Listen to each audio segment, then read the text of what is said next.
Hello, good morning. Good morning mga pangga. Araw ko nagising.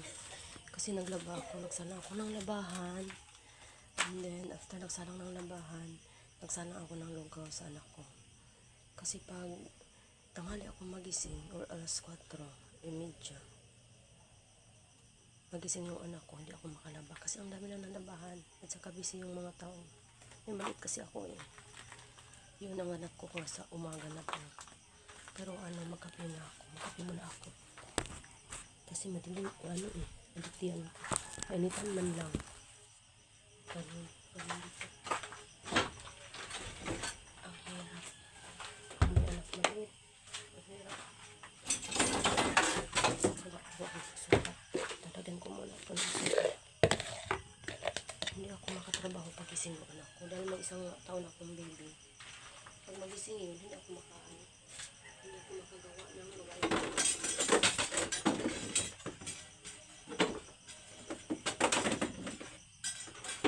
Ganun ang gawa ko dito sa bahay. Minsan nakapang ka na ako, hindi matapos-tapos. Lumalinig, hindi matapos-tapos pagising. Kasi umiiyak siya eh. Ano daw anak ko? 1 year old. Nagawa noong December 12. Ang hirap. Ginagising ako alas 3. Ganon. Tapos ako nagising. Tapos dito na ako sa Gracie.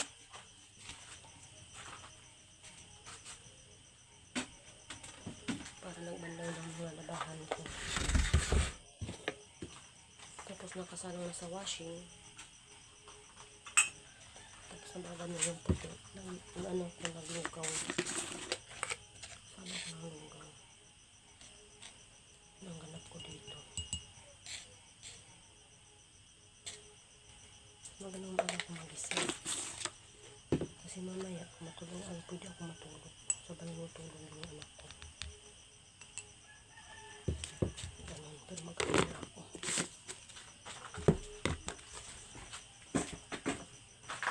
Ganun ang ganap ko dito. Ang hirap. Ang hirap pag may maliit. Kaya naman, pag matulog yung anak ko, kung kaya ko, hindi ako antokin. Mag-uwalis ako sa labas. Pag hindi umuulan, kasi ulan dito. Grabe ulan dito.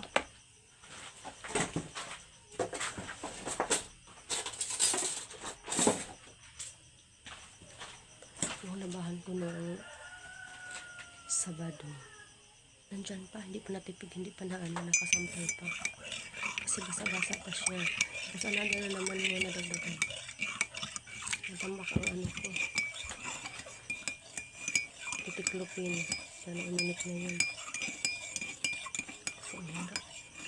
Ang hirap talaga pumala. Maliit. Damo man maasahan. Yung mga anak ko malaki na. Kasi yung anak ko minapusal baby. Malaki na yung mga anak ko. Grade 8 yung nasundan. 14 years old. 14 ngayong January. 14. Ang hirap. Tapos may college ako. Yung isa naman, lalaki. So, mag-exam. Matapos ng exam, magti-training na. Ganun. Ang hirap.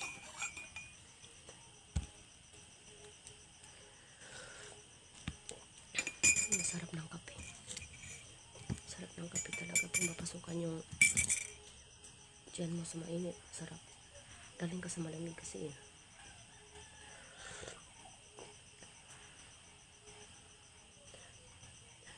yung dito sa probinsya, maganda dito sa probinsya.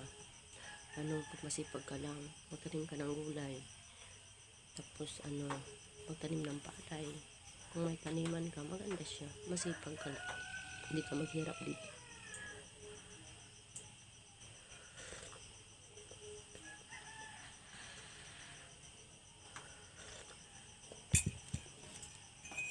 Ganun ang buhay dito sa probinsya. Ang hirap. Tapos pag ganitong oras walang ulan, mamaya naman umuulan na naman. Ang hirap. Wala pa naman kaming gasol. Ito, walang nautusan.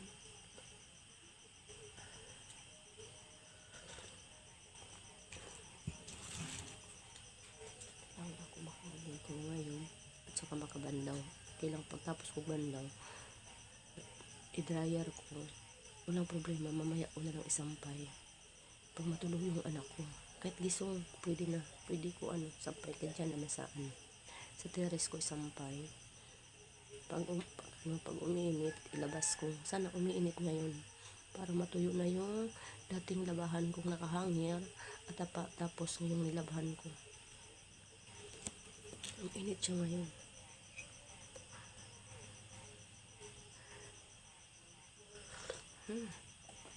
Sarap.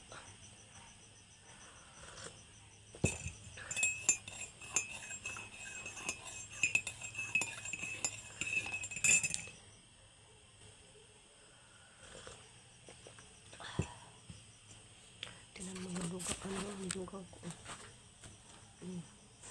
Itim na kaldero. Pag dito sa talaga, sa Bangbangan, sa Bicol Bangbangan, ang tawag yan dito sa Tagalog. Sa Bisaya naman, abuhan. Mandumi talaga yung kaldero mo. Makasana ko din sa puting kaldero, lalagyan ko ng sapin. Ang puwit naman, maitim. Pero okay na, basta yung katawan maputi. Kagaya to, maitim siya, hindi ko nalilinisan. Kasi minsan yung asawa ko, kundi anak ko magreklamo, matagal ako kumukulo pag may sapin. Ganun. Pag magluto ako, puti agad dito, pagtsagaan ko sa pinan ko.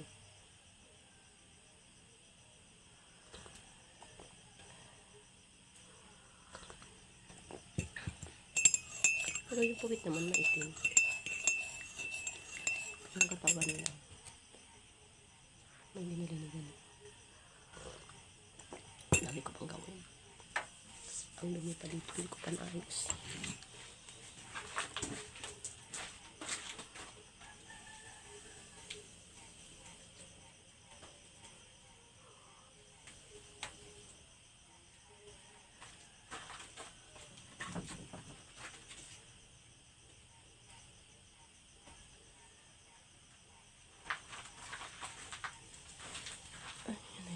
May salang pa ko, isang salang. Last na to yung salang kasi konti ramay yung laban ko Sabado, Domingo, Lunes, kahapon. Sobrang kahapon. Tapos naman, mamaya, yung mga hinubad mamaya sa anak ko, sa mga anak ko at saka sa asawa ko. Iwashin ko na lang.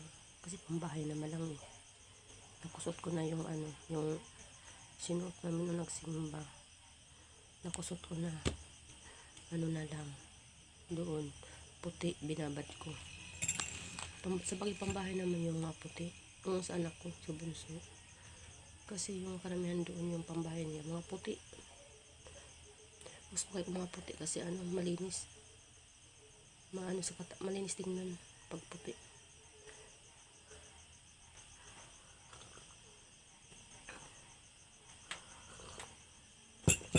Yummy.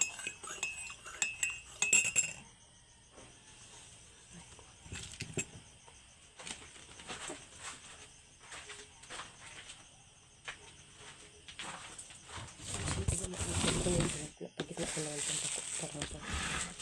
Kasi magising yung ibang anak ko. Yun ang dadalay. Magising yung mga anak ko. Magkape na yun. Isa. Kasi magkayod. Kasayang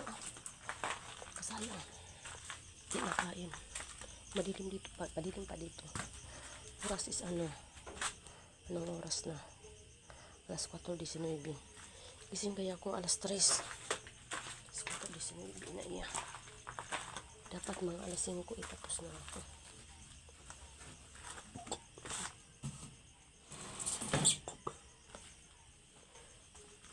Naman kami ng tubig. Wala naman tubig. Gising. Sana magising yan, masakitan naman ako. Magising. Yun ang buhay ko dito.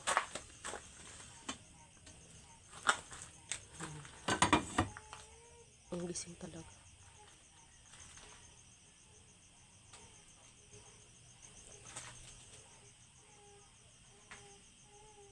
Ay, hindi.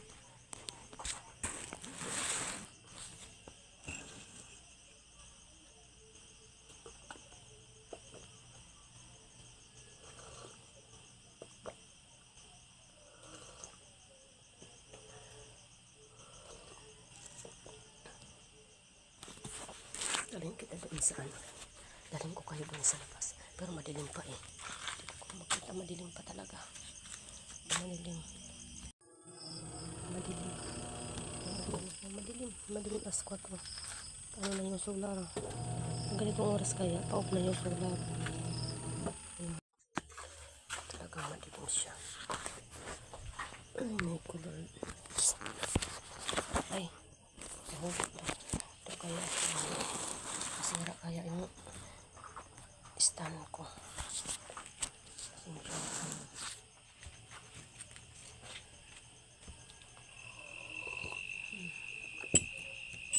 Hanggang ito na lang yung video ko. Babay na muna sa next video na naman. Ano ko sa inyo, yung mga kaganapan ko sa buhay ko dito, i-share ko sa inyo yung mga gawa ko na ano, kung paano gumawa na may bata, may maliit, yung gawa dito sa probinsya. Ano ko sa inyo, at saka maya maya pag maliwanag ipakita ko sa inyo sa labas. Maganda yung view dito pag medyo mayagayag, at saka Mount Mayon, hindi ko alam kung ano, may fog ba o wala. Nakita dito Mount Mayon, Mount Isaro, and Mount Asok, nagkatabi-tabi yan.